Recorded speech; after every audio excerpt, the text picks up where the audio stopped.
केवल्यधाम तीर्थ प्रेरिका प्रवर्तनी महोदया आगमन परम पूज्य डूंगरिया श्री के चरणों में वंदन। संघ स्नेह वाली की प्रवचन करना मम जीवन उद्धारिका परम पूज्य डूंगरिया श्री के चरणों में वंदन। उपस्थित धर्मबली बंधुओं, माताओं एवं भावना अधिकार में जिसमें बात चल रही थी महाबल और मलिया सुंदरी दोनों का वार्तालाप कनकपति सुनती है और कनकपति सुन करके राजा से शिकायत करती। जैसे ही राजा कनकपति से सुनते हैं कि मेरी पुत्री इस तरह से और तुरंत ही सुबुटों को लेकर के सैनिकों को लेकर के वहां पहुंचते हैं। आवाज मलिया सुंदरी के कानों तक टकराती है, पकड़ो पकड़ो, मारो मारो। और वीर धवल राजा के आवाज भी मलिया सुंदरी सुनती है। मलिया सुंदरी कांप रही है पर महाबल प्रसन्नचित्त खड़े हैं। कोई भय जैसा नहीं, कोई डर नहीं। उसी समय दरवाजे के पास वीर धवल राजा पहुंचते हैं। चाबी किसके पास है? कनकपति के पास। उसी बीच में महाबल राजा अपने पास में रहे हुए गुटिका निकालती है और राजसभा में महारानी चंपकमाला को उन्होंने देखा था और उन्हीं का स्मरण करके अपना रूप परिवर्तित कर देते हैं। इधर मलिया सुंदरी देखती है, अरे ये मेरे माता जी का रूप बना रहे हैं और दोनों बैठे हैं। दरवाजा खोला जाता है पर वहां पर नजारा क्या था? महाबल नहीं। कौन बैठे हैं? मलिया सुंदरी अपनी माता के साथ में बैठी हुई है। कनकपति देख करके आश्चर्यचकित हो जाती है। क्या बात है? मैंने जब ताला लगाया तब तो यहाँ महाबल थे और अभी चंपकमाला यहाँ कैसे? पूरा कमरा छानबीन करती है पर महाबल दिखाई नहीं देते। कनकपति का चेहरा उतर जाता है। वीर धवल राजा पूछते कहाँ है? आपने तो बताया कुछ और है, यहाँ कुछ और है। कनकपति कहती है मलिया सुंदरी ने वो हार लक्ष्मीपुंज हार महाबल कुमार को दिया था, आप उनका पता लगाइए, उस हार को खोजिए। तब महाबल जो कि चंपकमाला बनी हुई थी वो अपने गले में से निकाल करके कहती यही हार पूछ रहे ना, ये हार तो मेरे पास ही है। तब वीर धवल राजा को लगता है कहीं कनकपति रानी गलत सोच में थी, इसलिए इस तरह से घटना हो गई। पूरे सैनिक कनकपति को कहने लगे ईर्ष्या ऐसी ही चीज होती है, लोग सौतन की ईर्ष्या उनके बच्चों के ऊपर निकालती है। और ये तो प्रत्यक्ष उदाहरण है कि कनकपति किसके ऊपर उतार रही है? मलिया सुंदरी के ऊपर उतार रही है। थू थू करते हुए यहाँ पर सुबह चले जाते हैं और कनकपति भी वहां से निकलती है। पर उसे लगता है आज इस लड़की की वजह से ही सब लोगों के बीच में मैं हल्की नजर आई हूँ। सब लोगों के बीच में मैं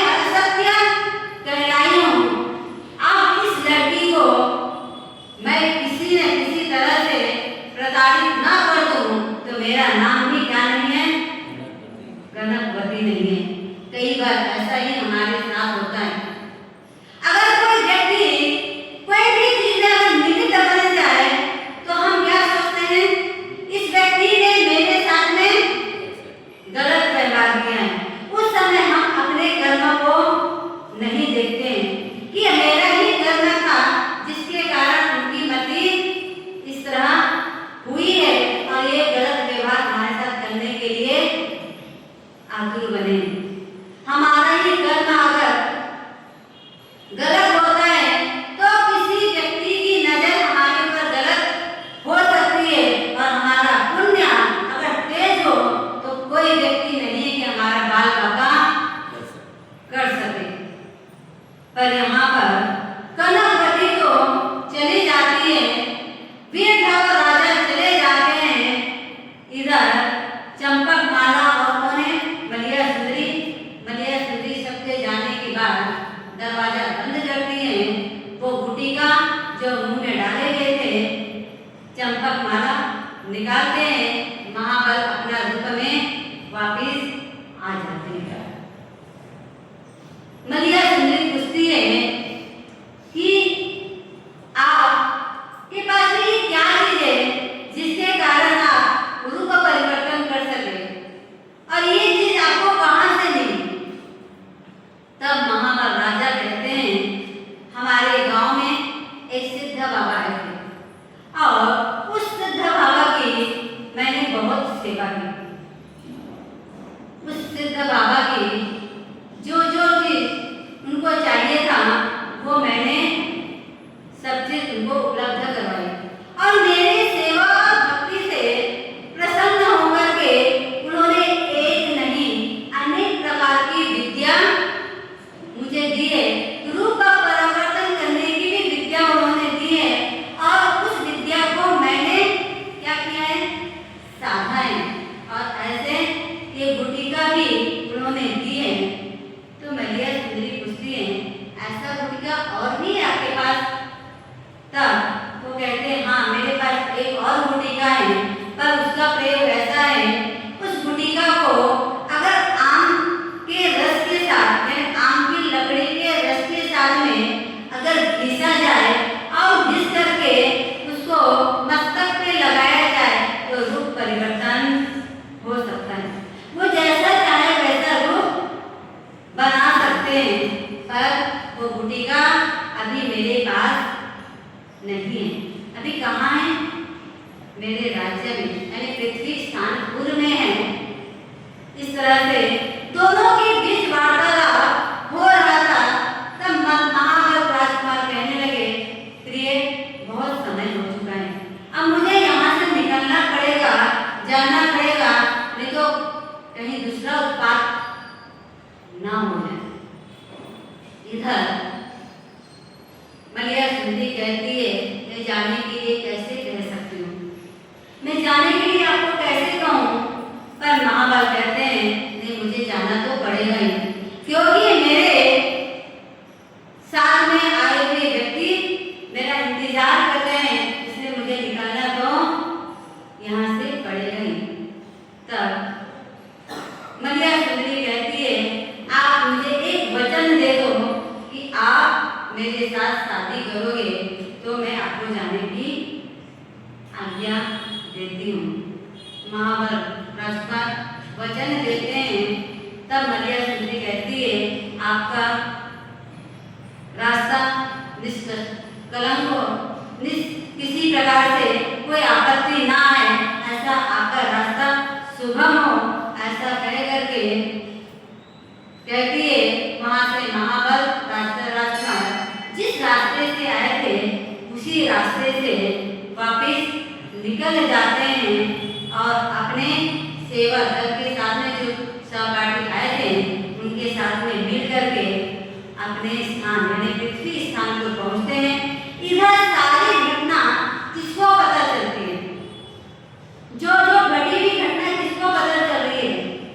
चंपक माला को पता चलती है कि मलिया सुंदरी के साथ में चंपक माला की और इस तरह से कनकवती आई थी और इस तरह से सारी घटना चंपक माला को पता चलती है, क्योंकि चंपक माला कहाँ है उस समय? कहीं और है, पर अपनी पुत्री की हिलना न हो, अपनी पुत्री की लघुता न हो, इसलिए चंपकमाला उस बात को वापिस नहीं बढ़ावा देती है। इधर कनकवती रानी कौन सा षड्यंत्र रचती है, जिसके कारण से मलिया सुंदरी के ऊपर कौन कौन से आपत्ति आती है, यानी भगवंतों ने देखा होगा।